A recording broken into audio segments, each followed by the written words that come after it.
Welcome to Shenba's creativity. இன்னைக்கு நம்ம கருவை காத்தருளும் ஸ்ரீ கற்பக ரட்சாம்பிகையை வழிபட சென்றிருக்கிறோம். திருமணம் கூடி வர, குழந்தை பாக்கியம் உண்டாக, சுகப்பிரசவம் ஏற்பட இத்தலத்து இறைவியை பிரார்த்தனை செய்து அருள் பெறலாம். தஞ்சாவூர் மாவட்டத்தில் பாபநாசத்துக்கு தெற்கே 6 கிலோமீட்டர் தொலைவிலும், கும்பகோணத்திற்கு தென்மேற்கில் 20 கிலோமீட்டர் தொலைவிலும், தஞ்சாவூருக்கு வடக்கில் 20 கிலோமீட்டர் தொலைவிலும் இந்த கோயில் அமைந்துள்ளது. படைப்பு கடவுளாகிய பிரம்மன் தன் தொழிலின் காரணமாக ஆணவம் கொள்ள, அதனால் அத்தொழில் கைகூடாமல் போயிற்று. பிரம்மன் இங்கு வந்து தென்மேற்கு மூலையில் தன் பெயரால் ஒரு தீர்த்தத்தை நிறுவி நீராடி முல்லைவனநாத பெருமாளை பூஜிக்க மீண்டும் படைப்பு தொழில் கைவரப்பெற்றான்.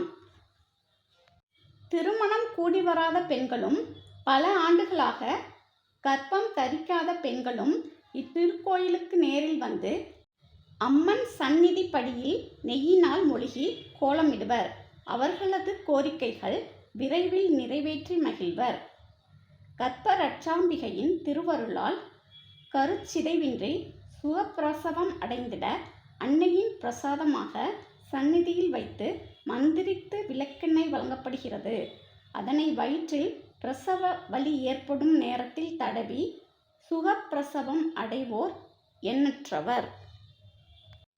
பக்தர்கள் தங்கள் பிரார்த்தனைகளை நிறைவேற்றும் வகையில் எடைக்கு எடையாக பல்வேறு பொருட்களை காணிக்கையாக துலாபாரம் செலுத்திடவும் அம்மன் சந்நிதி முன்னே துலாக்கோல் உள்ளது.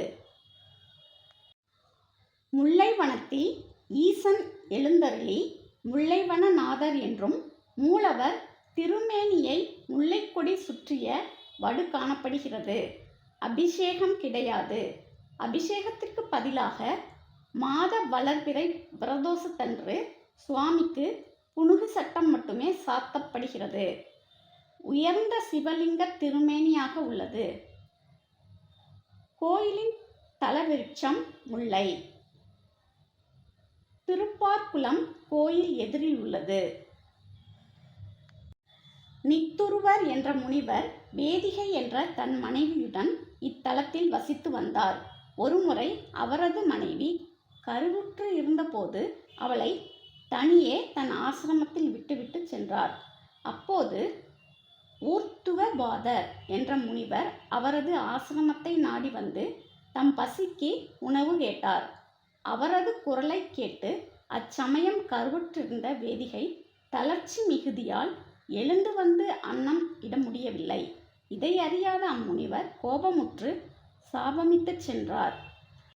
முனிவரின் கோபத்தினால் கரு சிதைந்திடாமல் காத்திடுமாறு அன்னையை வேண்டினாள் வேதிகை.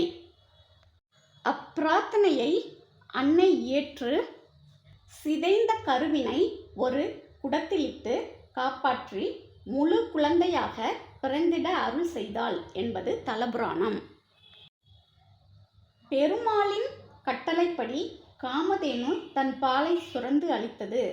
பின்னர் வந்த நித்துருவர் இந்நிகழ்ச்சியை அறிந்து மகிழ்வெய்தி, இனி இந்த தலத்தில் கருவுற்ற பெண்களுக்கு எந்த இன்னலும் வராமல் காக்க வேண்டும் என வேண்டிக் கொண்டார். அவ்வாறே இங்கு வசிக்கும் கருவுற்ற பெண்களும் வெளியூரில் இருந்த வண்ணம் இங்குள்ள பெருமாளையும் பெருமாட்டியையும் வேண்டி நிற்கும் பெண்களும் வேதனையின்றி நலமாகவே குழந்தையை பெறுகின்றனர்.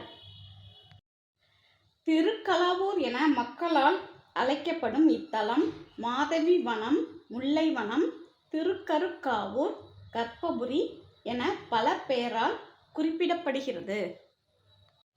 அருள்மிகு கற்பக ரட்சாம்பிகையின் அருளால் மகப்பேறு பெற்றவர்கள் தங்கள் மகவை அன்னையின் சந்நிதி முன்னே தங்கத் தொட்டிலில் இட்டு குடும்பத்தோடு கற்பரட்சாம்பிகையை வலம் வருகின்றனர்.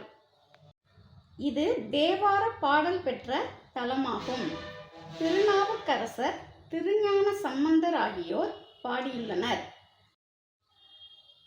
சுவாமிக்கு வைகாசி விசாக பெருந்திருவிழாவும் அம்பிகைக்கு ஆடிப்பூரம், நவராத்திரி, தெப்பத் திருவிழாவும், அன்னாபிஷேகம், கார்த்திகை, ஞாயிறு, தீர்த்தவாரி, சிவராத்திரி, பங்குனி உத்திரம் சிறப்பாக கொண்டாடப்படுகிறது.